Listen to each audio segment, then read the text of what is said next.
Text 40. When irreligion is prominent in the family, O Krishna, the women of the family become polluted. And from the degradation of womanhood, O descendant of Rishni, becomes unwanted progeny.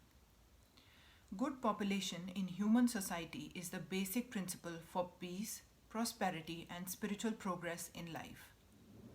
The Vanasrama religion's principles were so designed that the good population would prevail in society for the general spiritual progress of state and community. Such population depends on the chastity and faithfulness of its womanhood. As children are very prone to be misled, women are similarly very prone to degradation.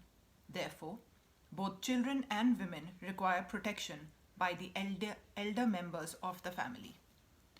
By being engaged in various religious practices, women will not be misled into adultery.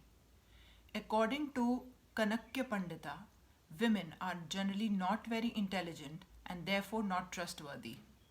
So the different family traditions of religious activities should always engage them, and thus their chastity and devotion will give birth to a good population eligible for participating in the Vanasrama system. On the failure of such Vanasrama dharma, naturally the women become free to act and mix with men, and thus adultery is indulged in at the risk of unwanted population. Irresponsible men also provoke adultery in society, and thus unwanted children flood the human race at the risk of war and pestilence. Text 41. An increase of unwanted population certainly causes hellish life both for the family and for those who destroy the family tradition. The ancestors of such corrupt families fall down because the performances for offering them food and water are entirely stopped. According to the rules and regulations of fruitative activities, there is a need to offer periodical food and water to the forefathers of the family. This offering is performed by worship of Vishnu, because eating the remnants of food offered to Vishnu can deliver one from all kinds of sinful actions. Sometimes the forefathers may be suffering from various kinds of sinful reactions, and sometimes some of them cannot even acquire a gross material body and are forced to remain in subtle bodies as ghosts.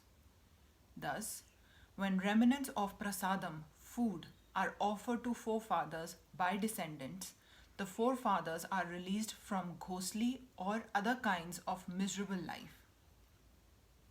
Such help rendered to forefathers is a family tradition, and those who are not in devotional life are required to perform such rituals. One who is engaged in the devotional life is not required to perform such actions. Simply by performing devotional service, one can deliver hundreds and thousands of forefathers from all kinds of misery.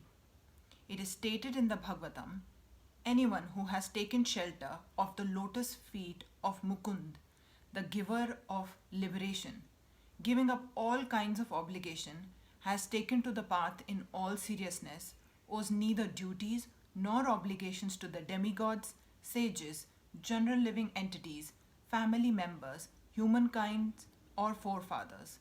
Such obligations are automatically fulfilled by performance of devotional service to the Supreme Personality of Godhead.